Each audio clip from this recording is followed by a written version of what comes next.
श्री कृष्णा भक्तों, आज हम सुनेंगे पाप मोचनी एकादशी व्रत कथा कि यह कथा बहुत ही पावन है। आपने चाहे व्रत किया हो नहीं किया हो, तब भी आपको कथा अवश्य सुननी चाहिए और भगवान श्री लक्ष्मी नारायण की कृपा आप सब पर बनी रहे।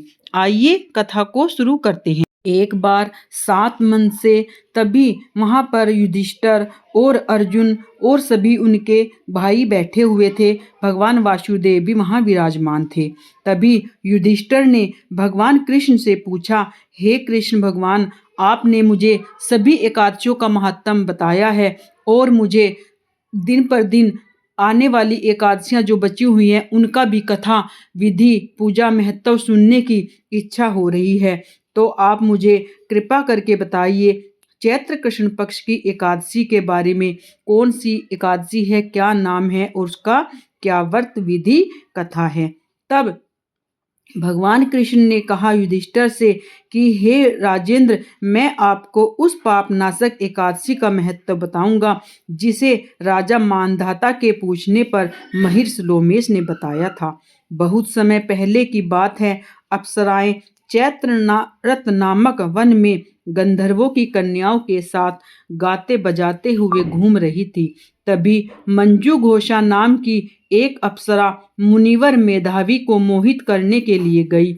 मैं महिर्ष उसी वन में रहकर तपस्या और ब्रह्मचर्य का पालन कर रहे थे। मंजू घोषा मुनि के डर से आश्रम से थोड़ी दूर रुक गई और मुनि को मोहित करने की कोशिश करने लगी। इसी तरह वो सुंदर ढंग से वीणा बजाती हुई मधुर गीत गाने लगी। मुनि श्रेष्ठ मेधावी घूम रहे थे और उधर जा निकले और उस सुंदरी अप्सरा को इस प्रकार गान करते देख मोहित होकर हो गए और उसके मुंह के वशीभूत में मुनि की अपने होश खो बैठे। मुनि की ऐसी अवस्था देख मंजू घोषा उनके पास गई और उनका आलिंगन करने लगी। मेधावी भी उनके साथ घूमने लगे।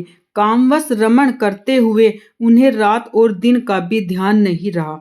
इस प्रकार मुनि को अप्सरा के साथ रमण करते उन्हें बहुत दिन बीत गए। एक दिन मंजू घोषा ने वापस अपने देवलोक जाने की बात कही। जाते समय उसने मुनि श्रेष्ठ मेधावी से कहा, अब मुझे अपने देश जाने की इजाजत दें। मेधावी बोले, जब तक सुबह न होए तब तक मेरे ही पास ठहरो। अप्सरा ने कहा, अब तक न जाने कितनी शाम और सुबह चली गई। मुनि देव और मैं कितना यहाँ ठहरूं। मुझ पर कृपा करके बीते हुए समय के बारे में तो सोचें। एकदम से अप्सरा की बात सुनकर मेधावी को बहुत ही आश्चर्य हुआ। उस समय उन्होंने बीते हुए समय का हिसाब लगाया तो मालूम हुआ कि उसके साथ रहते हुए 57 वर्ष बीत गए हैं। उसे अपनी तपस्या का विनाश करने वाली जानकर मुनि को उस पर बड़ा क्रोध आया। उन्होंने उसे श्राप देते हुए कहा, पापनी, तू पिशाचनी हो जा। मुनि के श्राप से दग्ध होकर वह विनय से उनके पैरों में गिरकर बोली, मेरा उद्धार कीजिए। मैंने तो आपके साथ अनेक साल बिताए हैं, इसलिए मुझ पर कृपया करें। मुनि बोले, श्राप से उद्धार करने के लिए एक उपाय बताता हूँ। तुमने मेरी बहुत बड़ी तपस्या नष्ट कर डाली है। चैत्र कृष्ण पक्ष में जो शुभ एकादशी आती है उसका नाम पाप मोचनी एकादशी है। पाप मोचनी एकादशी सब पापों का नाश करने वाली है। उसी का व्रत करने पर तुम्हारी पिशाचता दूर होगी। ऐसा कहकर मेधावी अपने पिता मुनिवर च्यवन के आश्रम पर गए। उन्हें देख आया। च्यवन ने पूछा, बेटा यह क्या किया? तुमने तो अपने सारे पुण्य नष्ट कर डाला। मेधावी बोले, पिताजी, मैंने अप्सरा के साथ रमण करने का तक किया है। कोई ऐसा प्रायश्चित बताएं जिससे मेरे पाप का नाश हो जाए। च्यवन ने कहा, चैत्र कृष्ण पक्ष में जो पाप मोचनी एकादशी होती है उसका व्रत करने पर पाप राशि विनाश हो जाएगा। तुमने तो अपने सभी पुण्य को नष्ट कर डाला है।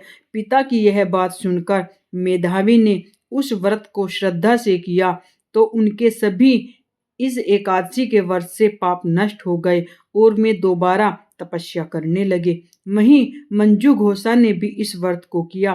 पाप मोचनी का व्रत करने के कारण वह भी पिशाच योनि से मुक्त हो गई और फिर अप्सरा होकर स्वर्गलोक में चली गई।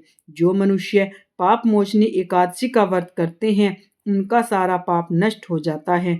इसको पढ़ने और सुनने सहस्त्र से गोदान का फल मिलता है। ब्रह्म हत्या, स्वर्ण की चोरी, सुरापान करने वाले महापाप की भी इस बहुव्रत के करने से पाप मुक्त हो जाते हैं। यह व्रत बहुत ही पुण्यमय है।